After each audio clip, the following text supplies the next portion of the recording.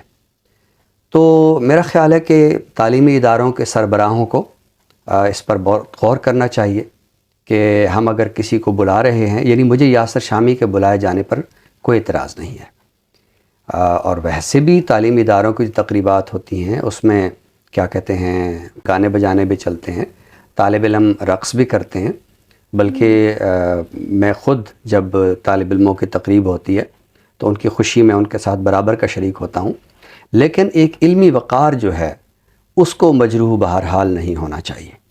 آپ تعلیمی اداروں میں ایسے لوگوں کو بلا کے، بلکہ مجھے تو بڑی ایک حیرت ہوئی، بہت دکھ ہوا کہ پچھلے دنوں ایک ماڈل کہ جو مشہور ہوئی ایک بدعنوانی کے الزام میں، اور بہت زیادہ اس کی پیشیاں ہوئیں، اور چونکہ وہ ماڈل ہے اور شکل و شباہت کے لحاظ سے بہت ہی خوبصورت ہے، تو جب وہ بہت زیادہ مشہور ہوئی تو ایک تعلیمی ادارے نے اسے بطور مہمان خصوصی بلایا۔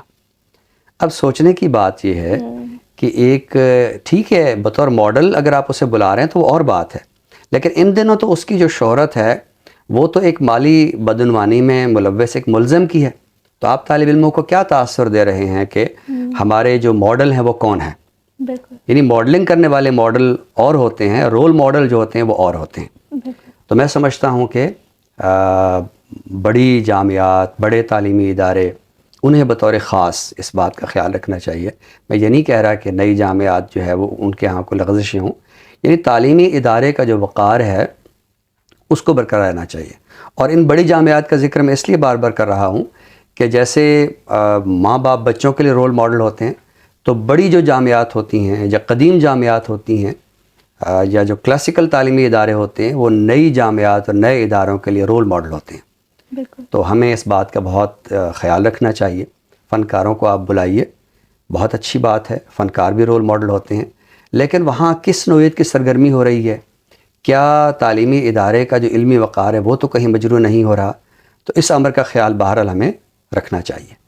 بہتر سر، بالکل آپ نے درست فرمایا کہ ایک علمی جو ماحول ہے اور ایک جو علمی وقار ہے وہ مجروح نہیں ہونا چاہیے، اور ہمارے ناظرین نے جو 2 ویڈیوز ہم نے دکھائی ہیں ان میں بھی دیکھ لیا ہوگا۔ ناظرین، پروگرام کو آگے بڑھاتے ہیں، پروگرام کے دوسرے حصے کی جانب بڑھتے ہیں، یعنی تخلیق کی جانب۔ آج ہم بات کرنے والے ہیں شہاب صفدر کے حوالے سے۔ ڈیرہ اسماعیل خان سے آپ کا تعلق ہے اور درس و تدریس کے شعبے سے آپ وابستہ ہیں۔ آپ کے 3 شعری مجموعے منظر عام پر آ چکے ہیں۔ پہلا شعری مجموعہ ہے لہریں لیتی پیاس، دوسرا شعری مجموعہ تکلم، اور تیسرا شعری مجموعہ نیلگوں کے عنوان سے منظر عام پر آ چکا ہے۔ تو سر آج ان کے حوالے سے کیا عطا کریں گے؟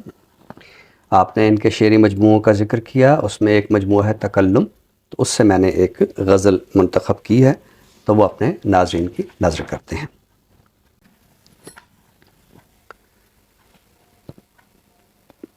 بجھے دنوں کو اور ایک عہد اجالنے آ جاتا ہے، بجھے دنوں کو اور ایک عہد اجالنے آ جاتا ہے، بیٹا اپنے باپ کے خواب سنبھالنے آ جاتا ہے۔ بات کو بجھے دنوں کو اور ایک عہد اجالنے آ جاتا ہے، بیٹا اپنے باپ کے خواب سنبھالنے آ جاتا ہے، واہ، گرچہ دروازوں سے اب نہیں جھانکتی کچی کلیاں، واہ واہ، گرچہ دروازوں سے اب نہیں جھانکتی کچی کلیاں، موسم کوئے بہار میں رنگ اچھالنے آ جاتا ہے، واہ، کیا کہنا، موسم کوئے بہار میں رنگ اچھالنے آ جاتا ہے، مل کے اسے آئی ہوتی ہے جان میں جان بمشکل، مل کے اسے آئی ہوتی ہے جان میں جان بمشکل، ہجر کا ظالم لمحہ جان نکالنے آ جاتا ہے، واہ، کیا کہنا، ہجر کا ظالم لمحہ جان نکالنے آ جاتا ہے، بہت خوب، نیکی کی صندوقچی یوں ہے پل پل بھرتی رہتی،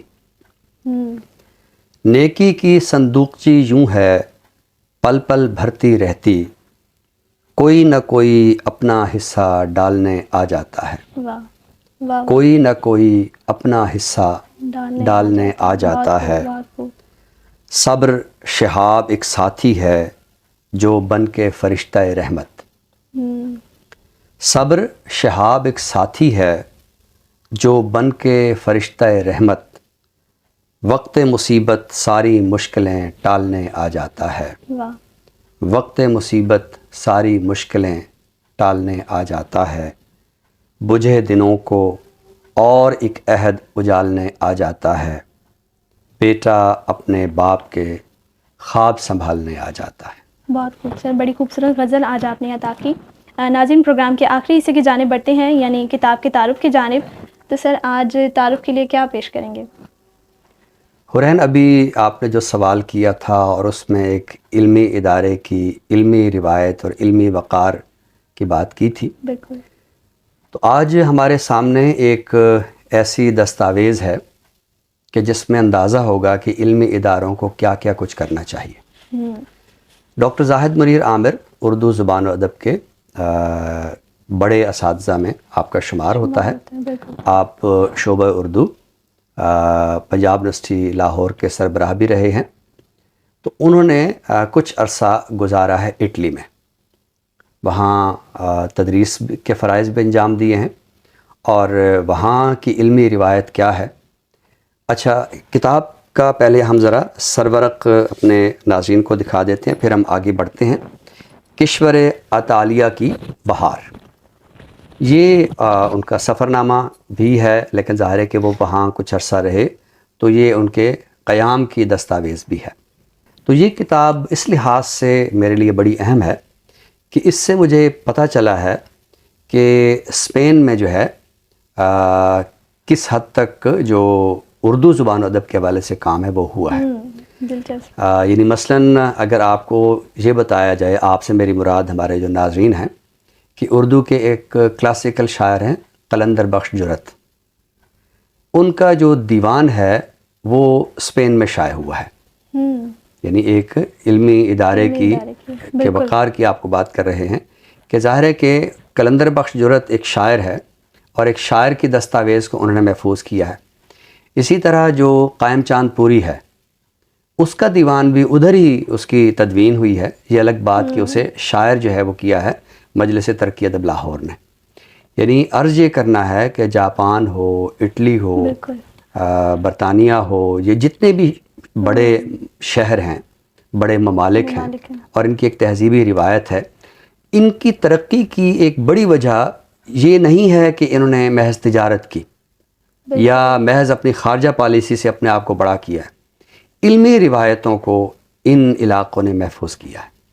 تو ڈاکٹر زاہد منیر عامر کی یہ سفر نامہ، یا اس کو آپ وہاں کی قیام کی دستاویز کہیے، وہاں کے قیام کی یادداشتیں کہیے، یہ اس لحاظ سے میں سمجھتا ہوں کہ طالب علموں کو پڑھنا چاہیے کہ ایک استاد جب وہاں گیا ہے، اس نے وہاں کی علمی فضا کو کیسے دیکھا، کیسا پایا، وہاں کن کن تقاریب سے وہاں گفتگو کی، کن کن پہلوؤں سے گفتگو کی، کن کن موضوعات پہ گفتگو کی، لوگوں نے اس گفتگو کو کیسے سنا، کس تاثر کے ساتھ سنا۔ تو میں سمجھتا ہوں کہ کشور اطالیہ کی بہار، اس کو ہم اس طرح عام سے سفر ناموں کی طرح نہیں لے سکتے کہ میں فلاں جگہ گیا اور میں نے وہاں فلاں تاریخی عمارت دیکھی، اور پھر کسی انسائکلوپیڈیا سے دیکھنا کہ بھئی اس کی کیا تاریخ ہے، تو وہ تاریخ خود کو معلوم ہے یا نہیں، لیکن انسائکلوپیڈیا سے نقل کر کے تو اس میں لکھتے نا۔ تو یہ اس طرح کے سفر نامے بھی ظاہر ہمارے یہاں بہت زیادہ دیکھے گئے ہیں، لیکن یہ میں سمجھتا ہوں کہ علمی وقار کے لحاظ سے، علمی تمکنت کے لحاظ سے یہ بہت ہی اہم سفر نامہ ہے، اور طالب علموں کو اور جو ہمارا پڑھا لکھا طبقہ ہے اسے یہ سفر نامہ ضرور دیکھنا چاہیے۔ کشور اطالیہ کی بہار، اٹلی کا یہ سفر نامہ ہے۔ ڈاکٹر زاہد منیر عامر آپ اس کے مصنف ہیں۔ بڑی منفرد اور دلچسپ کتاب کا تعارف، خاص طور پہ میرے لیے اور اردو قارئین کے لیے بھی یہ بڑی دلچسپ کتاب ہے، ضرور مطالعہ کیجیے گا۔ اسی کے ساتھ ہی ناظرین، ہم آپ سے اجازت چاہیں گے، نئے موضوعات کے ساتھ انشاءاللہ آپ کی خدمت میں دوبارہ حاضر ہوں گے۔ تب تک کے لیے اپنی میزبان حرین تبسم اور ہمارے تکنیکی معاون بلال رزاق اور ڈاکٹر طارق ہاشمی صاحب کو دیجیے اجازت۔ اللہ حافظ۔ اللہ حافظ۔